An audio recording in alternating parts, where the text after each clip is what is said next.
প্রিয় শিক্ষার্থী, তোমরা কেমন আছো? আশা করি ভালো আছো। আজকে আমরা তোমাদের জন্য নিয়ে আসছি একটা সিকিউ কোশ্চেন। এতদিন তো আমরা এক্সারসাইজ 2.1 এর অর্থাৎ পাঠ্য বইয়ের যে অঙ্কগুলো ছিল সে অঙ্কগুলো আমরা করেছি। তো আজকে আমরা একটা সিকিউ যে প্রশ্ন তোমাদের পরীক্ষায় আসে সেই সমস্ত প্রশ্নের আলোকে আজকে আমি একটা সিকিউ তোমাদের করে দেখানোর চেষ্টা করছি। দেখো, প্রশ্নে বলছে এখানে A equal to A B C D এবং B equal to C F G বলে P of A intersection B অর্থাৎ সেট B নির্ণয় করো। অর্থাৎ এখানে এই দিয়ে বোঝাচ্ছে যে A সেট তোমরা বুঝো, এইটার পাওয়ার সেট তোমাকে বের করতে হবে। এইটার পাওয়ার সেট মানে একটা শক্তি সেট যেটাকে বলি আমরা। এটার শক্তি সেট আমরা কিভাবে বের করব? ঠিক আছে, নিশ্চয়ই তোমরা আগেই দেখেছো আমি পাওয়ার সেট তোমাদেরকে পাওয়ার সেট নিয়ে অর্থাৎ শক্তি সেট নিয়ে আলোচনা করেছি। তো দেখো, আমরা করলেই তোমরা বুঝতে পারবে। এখানে আমি প্রশ্নটা তুলছি, তোমরা এভাবে প্রশ্নটা তুলবে না, ঠিক আছে? তোমাদের বোঝার সুবিধার্থে আমি এটা লিখেছি। তাহলে দেখো, এখানে আমি লিখি দেয়া আছে কি দেয়া আছে? A equal to A B C D, okay. R B equal to, যেহেতু A এবং B এর ভিতরে সম্পর্ক স্থাপন করতে বলছে, B equal to E F G, ওকে। এখন আমরা কি বের করবো? সো A ইন্টারসেকশনও বলতে পারো বা ছেদও বলতে পারি। A equal to A B C D লিখলাম। তারপরে সেট এটাকে আমরা দিলাম E F G। এখন আমরা কি শিখেছিলাম? যে এইটা যেটা সেট করবে। দেখো, এখানে কি কোনো কিছু সেট করছে? সেট করে নাই, ঠিক আছে। দেখো, এখানে A B C D আছে, এখানে E F G আছে, অর্থাৎ এইখানের সাথে এইখানের কোনো একটা উপাদান মিল নেই। তাহলে কি মিল না থাকলে সেটা কি কিছুই না মানে কি ফাঁকা সেটকে আমরা দুইভাবে প্রকাশ করতে পারি। একটা হচ্ছে সেকেন্ড ব্র্যাকেট দিয়ে, আরেকটা আমরা কিভাবে প্রকাশ করতে পারি বলেছি, যেটাকে কি বলে? এমটি সেট বলে। তাহলে লিখলাম এইভাবে লিখলাম, ঠিক আছে। আচ্ছা, এখন তোমাকে কি বলছে দেখো, এখন তোমাকে বের করতে হবে এটা কি কয়ের আনসার, কিন্তু কয়ের আনসার এখানে ক নাম্বার দিয়ে দিলাম। এখন দেখো বন্ধুরা, আমরা P of A set B এর পাওয়ার সেট তোমাকে বের করতে হবে। তাহলে আমরা বের করি, কি বের করবো? এখানে তো বের করার কিছু নেই, তাই না? কি আছে? এটা আমরা কি ফাঁকা, এটা কি ফাঁকা, কিছুই নাই।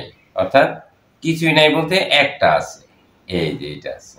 এখন এটা যদি একটা, এটা বোঝানোর জন্য এই ক্ষেত্রে কিন্তু আবার তোমার সেকেন্ড ব্র্যাকেট দিতে হবে, কারণ এটা পাওয়ার। এ সেট বি এর পাওয়ার সেট হচ্ছে এটা, সেই জন্য তোমাকে এই সেকেন্ড ব্র্যাকেট দিয়ে প্রকাশ করতে হবে। তাহলে এটাই আনসার। অথবা তুমি এইভাবেও লিখতে পারো, এইভাবে যদি না লেখো তুমি এইভাবেও লিখতে পারো, ফাঁকা এইভাবে দিলে, যেহেতু আমরা ফাঁকা বলি, এইভাবেও তুমি দিতে পারো, এটাও তোমার আনসার হবে, ঠিক আছে। হয়ে গেল এটা। তাহলে আমরা 2 নাম্বার পেয়ে গেলাম পরীক্ষার খাতায়। এখন আমাদের দেখো খ কি বলছে। খ নাম্বারটা আমরা করার চেষ্টা করি। দেখো, আমরা যখন করব তখনই বুঝবো, ঠিক আছে। একসাথে এত বেশি লোড নেওয়ার কোনোই প্রয়োজন নেই, ঠিক আছে। যেখানে সমস্যা সেখানে আমরা দেখবো, তাহলে দেখতে খুব সহজ মনে হবে। দেখো, খ নাম্বারে বলছে কি, খুব সুন্দর একটা প্রশ্ন করছে। খ দেখো, যে এ সেটের এ সেটের, আমি প্রশ্ন উঠাচ্ছি তোমরা উঠাবে না, এ সেটের উপসেট, উপসেট, এ সেটের উপসেট লেখো, এই কথা বলছে খতে। এবং বলছে P of A, P of A আমরা এইভাবে বলি, অর্থাৎ এ এর পাওয়ার সেট, পি দিয়ে প্রকাশ করছে পাওয়ার, ঠিক আছে, সহজ ভাষায় যেটা বলে নির্ণয় করো। তাহলে আমরা করি, আমাদের দেয়া আছে কি আমরা জানি, লিখি, দেয়া আছে, দেয়া আছে, দেয়া আছে A equal to A B C D. তো এর সাথে একটু সম্পর্ক শুধু এখানে, অন্য বি কিন্তু নেই, তাই না? তাহলে আমরা এ লিখলেই হলো।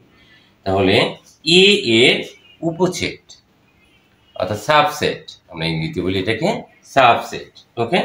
তাহলে আমরা এ এর এ সেটের উপসেটগুলো লিখি, এ সেটের, সেটের, এ সেটের, সুতরাং এ সেটের উপসেট, উপসেট, উপসেট হলো, লিখলাম, লিখি, এ সেটের উপসেট হলো, কি কি লিখতে পারি দেখো, আমরা এর আগে আলোচনা করেছিলাম কয়টা উপাদান আছে এখানে, এখানে 4টা উপাদান আছে, তাই না? তাহলে আমরা লিখি, প্রথমেই এই 4টা উপাদান আছে, আমরা 4টা উপাদানে লিখলাম, 4টা উপাদানই দিয়ে তুমি একটা সেট গঠন করলা, কমা দিলাম। এখন তুমি 4টা নিয়েছ, ঠিক আছে, এরপর তুমি বলছো বা আরেকজন বলছে আমি 4টা নেব না, ঠিক আছে, আমি 4টা দিয়ে গঠন করব না, আমি তিনটা করে আমি গঠন করব। তা এখন তুমি এ বি সি, দেখো তো হয়েছে নাকি? এখন তুমি 3টা উপাদান দিচ্ছ, এইভাবে 3টা উপাদান কতবার নেওয়া যায়? 4টা তো একবারই নেওয়া যায়, এই বেশি তো নিতে পারবে না, সর্বোচ্চটা একবারই। এরপরে তুমি এখান থেকে 3টা নিয়েছো, এ বি সি, এরপরে তুমি নিতে পারো এ বি ডি নিলে, বেশ ভালো কথা, ডি নিয়েছো। এরপরে তুমি আরেকটা নিতে পারো, আবার আবার একটু চেঞ্জ করে নিতে পারো, A C D, A C D, ব্যাস হলো। আচ্ছা, কি কি নিয়েছো তুমি? এ বি ডি, তারপর নিলে এ বি সি, তারপরে নিয়েছ এ বি ডি, তারপরে নিয়েছ এ সি ডি। এরপরে তুমি আর কি নিতে পারো দেখো তো, বি সি ডি। আচ্ছা, আর কি 3টা করে নিতে পারো? মনে হয় না, তাই না? আর কোনো কিছু কোনোভাবে তোমার বাকি আছে কিনা সেটাও কিন্তু তোমাকে খেয়াল করতে হবে। দেখো তো বাকি আছে কিনা। এ বি সি নিয়েছ, এ বি ডি নিয়েছ, বি সি ডি নিয়েছ, আর মনে হয় 3টা করে নেওয়ার বাকি নেই। এখন তুমি 3টা করে নিয়েছ, এখন তুমি 2টা করে নাও, 2টা করে নিয়ে সেট গঠন করো। তাহলে এ বি হলো, নিয়েছ। এরপরে তুমি নিতে পারো এ সি, তারপরে কি নিতে পারো তুমি? এ ডি নিতে পারো, তারপরে কি নিতে পারো? সি, তারপরে তুমি বি সি নিতে পারো, হ্যাঁ অবশ্যই বি সি নিতে পারো। তারপরে তুমি বিডি নিতে পারো, দেখো। তারপরে তুমি সিডি, দেখো তো তোমার কয়টা হয়েছে, দেখো 1 2 3 4 5 6 7 8 9 10 11টা হয়েছে, 11টা, আর হলো 4টা 15টা, আর একটা 16টা। তাহলে আমাদের দেখো আমি কিভাবে বুঝলাম এটা পরে আসি। এখন আমি প্রথমে 4টাই নিয়েছি, এরপরে আমি 3টা করে নিয়েছি, ঘুরিয়ে ফিরিয়ে আমার সেট গঠন করব। আমি আমার ইচ্ছে, আমি এইটা না এটা নেব, এইটা দিয়ে এইটা যেমন এ বি সি দিয়ে একটা সেট গঠন করলাম, এ বি ডি দিয়ে একটা সেট গঠন করলাম, এরকম আমি আবার 2টা করে নিয়ে সেট গঠন করছি। তাহলে একটা করে নিতে সমস্যা কি? তাহলে আমি আবার কি করব, এখন একটা করে নিয়ে সেট গঠন করব। দেখো, এ একটা, বি আরেকটা সেট, সি আরেকটা সেট, ডি আরেকটা সেট। আরেকটা সেট কি? সেটা হচ্ছে ফাঁকা সেট। ঠিক আছে, তাহলে ফাঁকাটা আমরা এভাবেই দিলাম। ঠিক আছে, ফাঁকা সেট। এখন দেখো এখানে তাহলে আমরা একটা দিই, বড় করে সেকেন্ড ব্র্যাকেট দিই, যেহেতু ফাঁকা সেটের জন্য সেকেন্ড ব্র্যাকেট দেওয়া লাগছে, এখানেও বড় করে একটা দিলাম। এখন আমার এখানে উপাদান সংখ্যা এ সেটের সাবসেট কয়টা হলো দেখি আমরা গুণে। দেখো 1 2 3 4 5 6 7 8 9 10 11 12 13 14 15 16। কেন 16 হলো? কি মজার বিষয়, তাই না? এই যে তোমার এই যে এ এর উপাদান সংখ্যা এখানে কয়টা? এ এর উপাদান সংখ্যা এখানে দেখো তো, এলিমেন্ট হচ্ছে কয়টা? 4টা। এ বি সি ডি 4টা, তাই না? তাহলে উপাদান সংখ্যাকে এন দিয়ে প্রকাশ করা 4। ঠিক আছে, উপাদান সংখ্যা হচ্ছে 4। আর এটা মনে রাখবা সবসময়, এখানে 3টা থাকে তাহলে কয়টা হবে তুমি কিভাবে বুঝবা যে স্যার এখানে যদি 3টা থাকতো তাহলে কয়টা হতো, আমি কি করে বুঝবো? এখানে 8-এর 2n সূত্র দিয়ে যদি তুমি এটাকে দেখো, 2n সূত্রকে সমর্থন করবে সবসময়। n এর মান কত? 4। n এর মান 4 দিলে কত থাকে? 2 মাল্টিপ্লাইং 2 মাল্টিপ্লাইং 2 2। দেখো 2 দুগুণে 4, 4 দুগুণে 8, 8 দুগুণে 16 হয়। এখন তোমার মনে প্রশ্ন থাকতে পারে, স্যার এখানে যদি এ বি সি 3টা থাকতো, এ ইকুয়াল টু, তাহলে কয়টা হতো? আমরা কিভাবে বুঝতাম? তাহলে দেখো এখানে n সমান আমরা ধরবো কত? 1 2 3 3, তাহলে 2n 2n, তাহলে 2 n এর মান কত? 3। তাহলে দেখো 3 এর উপর কিউব মানে কি? 2 2 2, অর্থাৎ 3 বার লিখে গুণ, তাহলে 2 2 4 8। দেখছো 8টা হতো। আবার যদি এখানে এ বি সি ডি ই থাকতো, 5 থাকতো, তাহলে n is equal to 5, তাহলে 2 to the power n, তাহলে 2 পাওয়ার 5, পাওয়ার 5 মানে 32, 32 হতো। অর্থাৎ এইভাবে 32 সেট হতো। এতগুলো সেট তোমাকে গঠন করতে হতো। তাহলে আমরা এই যে এখানে বলেছে যে এ সেটের উপসেট লেখো, তাহলে এ সেটের উপসেট হলো এইগুলো, আমরা যে কয়টা পেয়েছি। তো আপাতত আমরা কি এ সেটের উপসেটগুলো লেখো, অর্ধেকের আনসার আমরা পেয়ে গেছি। এখানে আছে 2, তাই না? এইটুকুই আনসার হলো। এখন এই খতে আবার কি বলছে দেখো, পি এ নির্ণয় করো, তাই না? এখন এটা তো তুমি দেখে দেখে নির্ণয় করতে পারো পি এ, অর্থাৎ এখানে শুধুমাত্র আমি এইটুকু মুছে ফেলবো। দেখো তোমরা কিন্তু এই যে অঙ্কটা করছি এতটুকু তো অবশ্যই করতে হবে। এখন তুমি শুধু এখানে এইটুক মুছে দিব, আমরা এই এই জায়গাটুকু মুছে দিব। ঠিক আছে, আমরা লিখবো শুধুমাত্র কি লিখবো? সুতরাং P of A equal two এত। ব্যাস হয়ে গেল, এটাই আনসার। অর্থাৎ আমরা হকে 2টা অংশে যে 2টা পার্টে যে ভাগ করছি, প্রথম অংশের আনসার আমরা বের করেছিলাম যে এ সেটের উপসেট হলো এইগুলো লিখছি। এখন আমরা সুতরাং দিয়ে আমরা সুতরাং P of A equal two এত।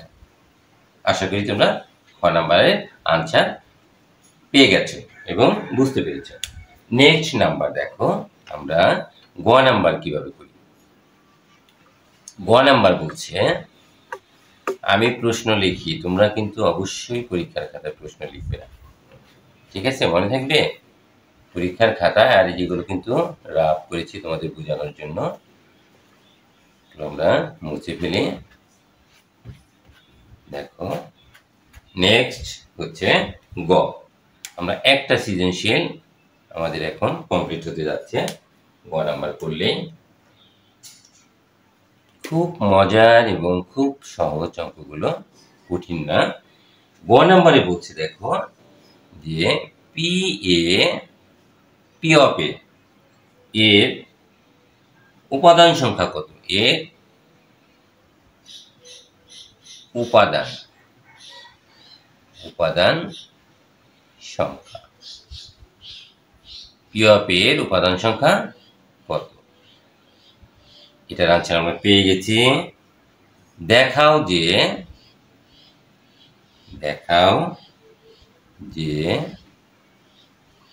এ এর উপাদান সংখ্যা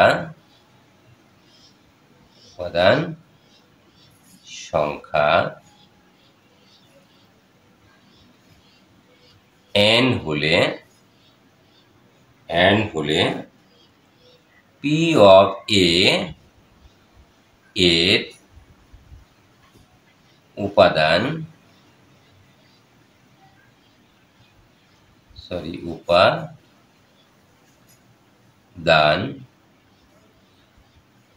সংখ্যা না লিখলেও হতো 2n সূত্রকে সমর্থন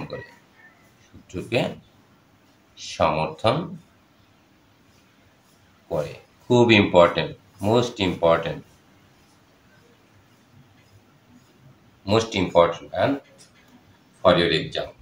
Okay, my dear students, see you attentively.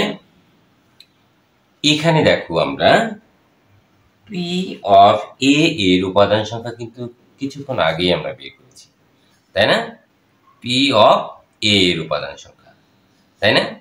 আচ্ছা, তাহলে আমরা লিখি যে এখানে পি অফ এ এর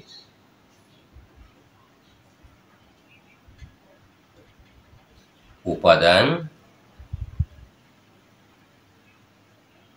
সংখ্যা, পি অফ এ এর উপাদান সংখ্যা ইকুয়াল টু 16। খ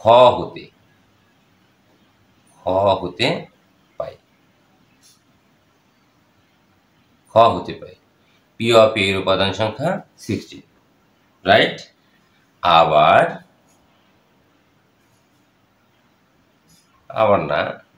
আবার বাদ দিই এবং লিখি, এবং এ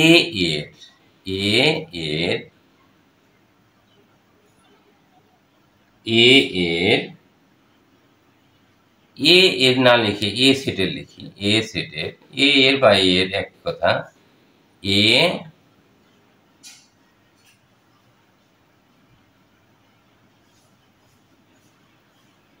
সেটের উপাদান সংখ্যা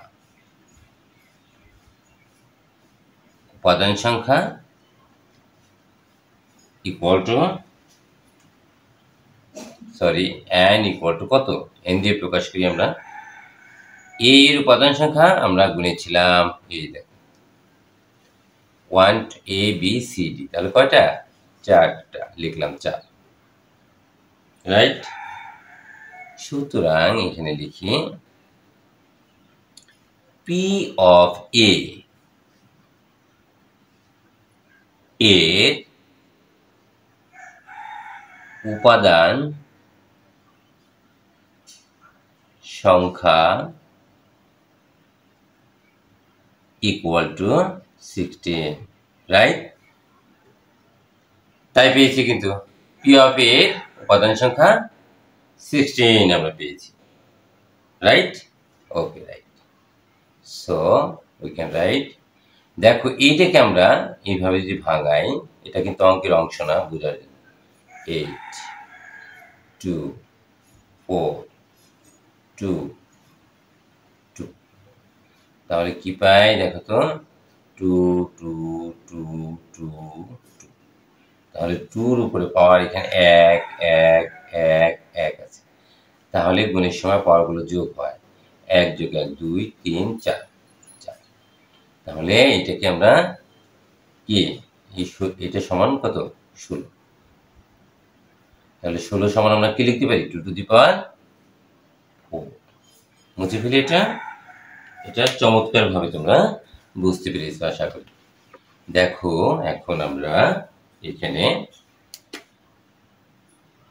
2, এখন এই যে 4 আমরা লিখেছি এখানে, এই 4 ইকুয়াল টু n, তাহলে 4 এর মানটা আমরা কি ধরেছি n, এই দেখো 4 ইকুয়াল টু n। তাহলে কি p অফ a এর উপাদান সংখ্যা 20 কে সমর্থন করে।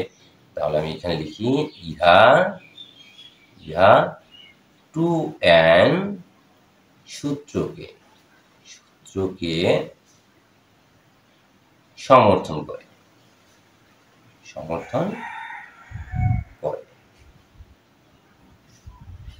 এটাই আমাদেরকে দেখাইতে বলছে।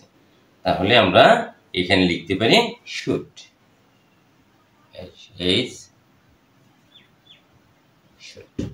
হয়ে গেল। আশা করি তোমরা খুব ভালো করে অঙ্কটা বুঝতে পেরেছো আমার ধারণা। তো যাই হোক, তোমরা বেশি বেশি প্র্যাকটিস করবে, তাহলেই একদিন 2 দিন 3 দিন বারবার যখন তোমরা প্র্যাকটিস করতেই থাকবে, এক সময় তুমি বুঝতে বাধ্য। ঠিক আছে, প্র্যাকটিস করো, প্র্যাকটিসের কোনো বিকল্প নাই। ঠিক আছে, তো আশা করি তোমরা ভালো থাকবে, সুস্থ থাকবে এবং প্রতিদিনের অঙ্ক প্রতিদিন প্র্যাকটিস করবে। তো এই আশা ব্যক্ত করে আমি আমার ক্লাস এখানেই সমাপ্ত করলাম। ধন্যবাদ তোমাদের সবাইকে।